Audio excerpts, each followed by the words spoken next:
Шерхан Мұртаза бір кем дүние. Қысқа әңгімелер жинағы. Тасмаңдай балықтар. Тараз шаһарында жүредім. Жігіттер, балық аулап қайтайық деді. Билікөлден бе? Жоқ, Сеңгірбайдан деді. Қаладан онша алыс емес, шамада әкім Тарази туған ауыл тұсы. Балықшы Мамырдың айтуы бойынша жорыққа тас қараңғы айсыз түнде шығуымыз керек екен. Желсіз түн болса, тегі жақсы. Тәуекелдеп қайыққа міндік. Мамырдың маңдайында фонаршы.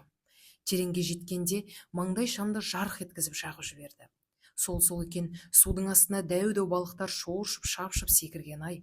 Мамыр найзатаяқпен шаншып қайықтың ішіне тастап жатыр. Есірген балықтардың кейбіреуі қайықтың ішіне өздері құлап түсіп жатыр еді. Бұл қай балық деймін? Тасмаңдай, твердолобик, яғни толстолобик. Сазаны жоқ па? Сазан жарық түсіргенде тереңге кетеді. Балықтар да адам сияқты екен ғой. Ақылдысы бар, ақымағы бар. Ақымағы көбірек пе немене? Бір кем дүние. Ұлттық рух.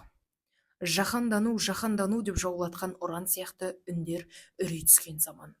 Жаулатқан жаһанданудың ар жағында не бар?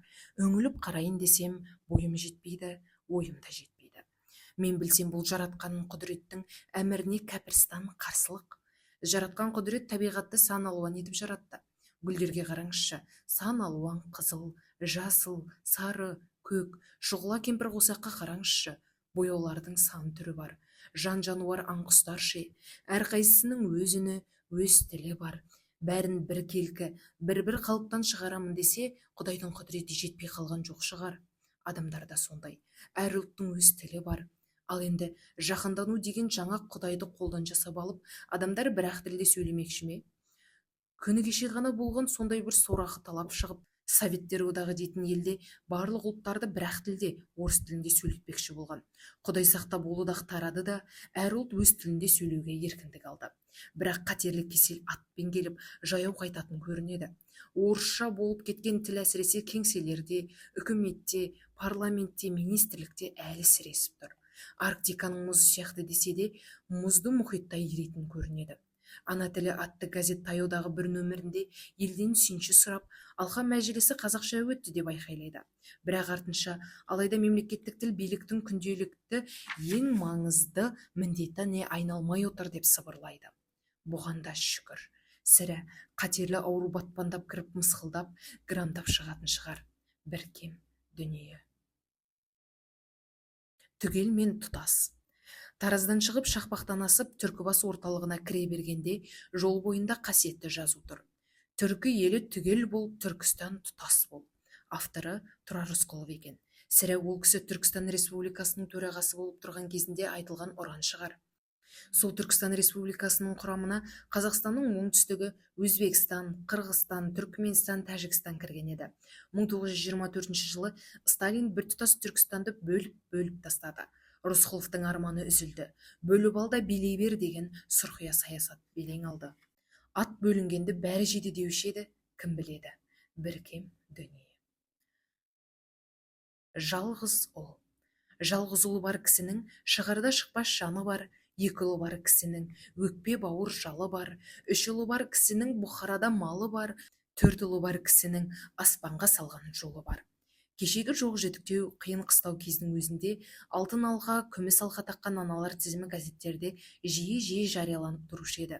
Соңғы 10-15 жылдың көлемінде көрінбей кетті.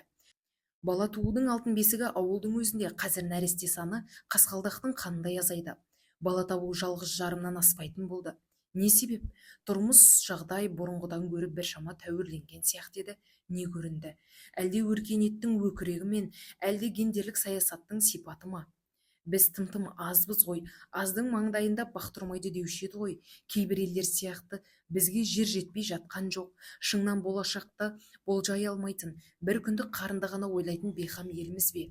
Үкімет, парламент құркекірік атып отыра бере ме? Кәрі қыздар мен сұр бойдақ жігіттер көбейді. Ойлан үкімет, шаңырақ болмай шаранада болмайды. Бір кем дүние. Жеті Гүлше құдайы. Алматыда Масанши деген көшеде тұрушы едік. Көшеде Ұлжан есімді қартапай бүкшіңкіреген белін қос қолымен тірегендей арқасын салып алады. Сол кісі бір күні аулаға шығып айқайлап жүр. Құдайынан, Аулада ойнап жүрген балалар жиналып қызық көргендей болады. Қарт кісі оларға жалынғандай болып, айналайындар, келіңдер, құдайынан жеңдер деп әрқайсысына көше ұсынады. Бар болғыр балалар мұрындарын шүйіріп нанды алмай шегіншектеп кетеді. Қайран тоқшылғай десеңші. Айналайындар, алыңдар, әукен ағамыз жазылып кетсін деп жеңдер. Сөйтсе кейуананың жалғыз ұлы қатты ауырып жатыр екен. Оны түсінетін балалар қайда? Тоқшылық қой. Сөйткен қайран ана байғұсты қар еріп жатқан кезде көктемнің көкөзегінде бес қабат үйдің төбесінен құлаған мұз сүңгі дәл басына түсіп мерт қылды. Далада жаназасын шығарып жатқанда әлгі балалар состиып қарап тұрды. Енді оларға айналайындар, алыңдар, құдайы күлше алыңдар деп кім соңдарынан жалынып жүрер еді. Дүниеде ескінің соңғы көзі өтті, кетті. Бір кем дүние. Кәрі құлжа жалғыз жайлады. 1932 жылғы туғандар. Сол жылы тумай жатып қырылғандар. Обалдарын Голощекин, Қушеке деген имансызға. Сталиннің Қазақстанға жіберген жендеті. Голощекиннің шын аты жөні Шая Ицкович. Голощекин псевдоним, революционер болғандағы аты. Онысы да оңып тұрған жоқ. Шынында да Қушеке болды. Ашаршылықты қолдан жасап келді. Ұраны лучше пересолить, чем недосолить. Нәтижесінде халық қырнадай қырылды. 1932 жылы туғандар өте аз. Соның бірі мен. Менен басқа мен білетіндерден әйгілі Әзірбайжан Мәмбетов бар, ақын Кәкімбек Салықов бар, жазушы Нұрғожа Оразов бар.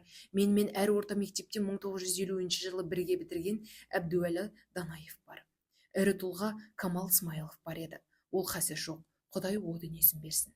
Айтпақшы, Шыңғысхан тұқымынан қалған тұяқ Шота Уәлиханов бар. Өмір жасы ұзақ болғай. Жиын тойға көпшілік бас қосқан жерге барғанда бата қылып дұға оқитын кәрі кісі мен болып қалыппын. Бірақ көбінесе жалғыз қаласың. Жұрттың бәрі жұмыла жұмыста. Менің жұмысым жалғыздың жұмысы. Қаруым, қалам, өрісім, қағаз. Енді қанша жарық сәуле бұйырады, бір жаратушы құдірет біледі. Жалғыздың жары Құдай деген. Бір кем дүние. Мектеп қартаймайды. Баяғы Мәмбет батырдың оның ұлы Байзақ Татқаның ұрпағы Нәби Мырза ана бір жылы мен депутаттыққа түсіп сайлаушылармен кездесіп жүргенде менің сенімді өкілім болды. Сайлаушылармен келесі бір кездесу кезінде мен оқыған мектеп туралы айтып келіп, мектеп қартаймайды деді. Өте бір тауып айтылған сөз, қанатты сөз десе де болады. Мектеп мұхит толқындары сияқты. Жылда жаңа толқын бітіріп шығады, мектеп бітіргендер қартаяды, ал жаңа толқындар келе береді. Мектеп қартаймайды, мектеп бітіргендер қартаяды. Бір кем дүние. Багира Қарақаблан. Астанаға көшетін болып, Алматының вокзалында пойыз күтіп тұрмыз. Көп күттірмей көгілдір вагондар тізіліп келіп қалды. Нөмірі 7-ші вагон. Купесі 2 кісілік. Асығып үсігіліп, Жеңіс бажа мен Қайынбекем ақтамақ жетті. Бажаның қолында қақтырма қағаз қорап бар, торт екен деп қалдым. Сөйтсем мысықтың мәулені жұдырықтай ғана балақай, қап-қара, көзі моншақтай жасыл сары. Атын не деп қойдыңдар, деймін бажама. Аты жоқ, деп күлді Жеңіс бажа. Жақсырымға баладында, мұның аты Багира болсын дедім. Сол Багира 8 жыл жасады. 3 рет балалады. Багира ағылшын жазушы Рейярд Киплингтің Маугли деген романдағы Қарақабланның аты. Көне Египеттің перғауындарының пирамидасындағы сурет салынған мысық. Хазіреті Мұхаммед пайғамбар алдына алып, арқасынан сипаған мысық.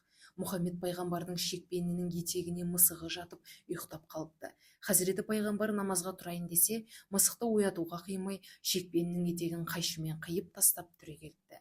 Аса қадірлеген ғой. Түсімде вокзал бас екен деймін. Жүк пойызы кетіп барады. Соңғы ашық вагонда Багира. Шақырсам қарамайды, жүгірсем жете алмаймын. Багира неге қарамайды? Өкпелі ме деп ойлаймын.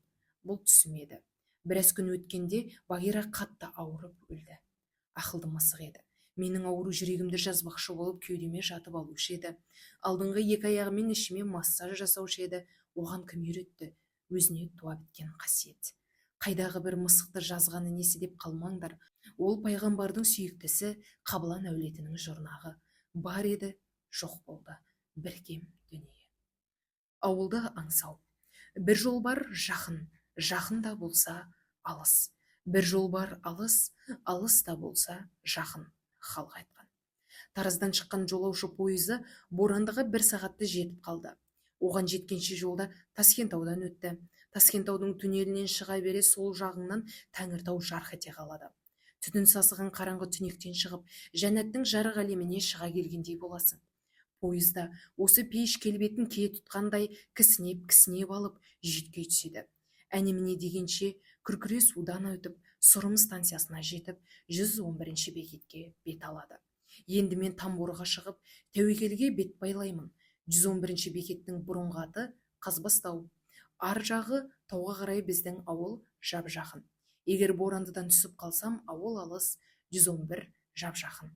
Жексенбі бір-ақ күн демалыс, ертең кері қайтуым керек. Пойыз 111-шіге тоқтамас, сондықтан Тамбурдан секіруге тура келеді. Есіктен тура секірсең, екпін пойыздың астына тартып кетуі мүмкін, сондықтан пойызбен жарыса алға қарай секіру керек. Жол жағасы шағыл тас, өткір пышақ сияқты. Жүрексінемін. Пойыз 111-шіге таяп қалды. Тәуекелдеймін. Жүрек сорлы қақтайды. Тіпті пойыздың дүрсілінен де қатты. Бірақ 111-шіден өтіп кететін болды ғой. Секір! Шекем тыз етіп ауырғандай болды. Сипап едім, алақаным қан-қан. Үсті басымды қаққылап қарасам, сау сияқты, тек сол жақ шекем қанапты. Бастан құлақ садақа. Ауылға қарай тіке тарттым. Жолсыз. Бұлай шыға бере аяққа оралып, шөп қалыңдай берді. Изен, жусан, алабота, шошқа тікен, кәрі қыз, әсіресе шығармауық жаман. Сарықұйрық гүлдеген екен. Соған сары торғай қонып алып, құйқылжыда сайрап отыр. Маған сәлемдескендей, бірақ мен жақындасам ұшып кетеді. Енді бірде соқамен айғыздап тастаған күздікке тап болдым. Айдауға аяғым тобығыма дейін батып кетеді. Сөйте жайсаңға да жеттім-ау. Айналасынан жалбыз көмкерген қайнар көз бұрқ-бұрқ етіп, құм атқылап жатыр екен. Жарықтық. Етбетімнен жата кетіп, тастай бұлақтан сімірдім-ай дәурен. Сонда не керек? Қалың шырмауық, сүдігірлік айдау, шошқа тікен әбден діңгелетті ме, жоқ әлде мына нәрлі су буын-буыныма түсіп кетті ме? Әйтеуір сол бұлақтың басында, жұпар иісі аңқыған жалбыздың арасында балбырап ұйықтап кетіппін. Тұр, деп әлдебір самал ұйықтап өткендей болды ма, көзімді ашып жан-жағыма қарасам, күн сәскеге көтеріліп қалыпты. Атып тұрсам, Тәңіртау аспандап тұр екен. Жап-жақын жерден иттер шәуілдейді, әңгі есектер ақырайды. Ауылдың іргесінде екенмін. Сонда тұртырлаған кім? Әлде күнге дейін білмеймін. Әлде домалағана, әлде күнікей бәйбіше. Әйтеуір ана дауыс құлағымнан кетпейді. Кім екенін айта алмаймын. Енді бір сәт үсті басыма зер салсам, интернат жаңа берген шалбардың балағы батпақ, кәрі қыз тікен тұтасып қалыпты. Аяқтағы туфли, өкшесі қисайып кетіпті. Бір кем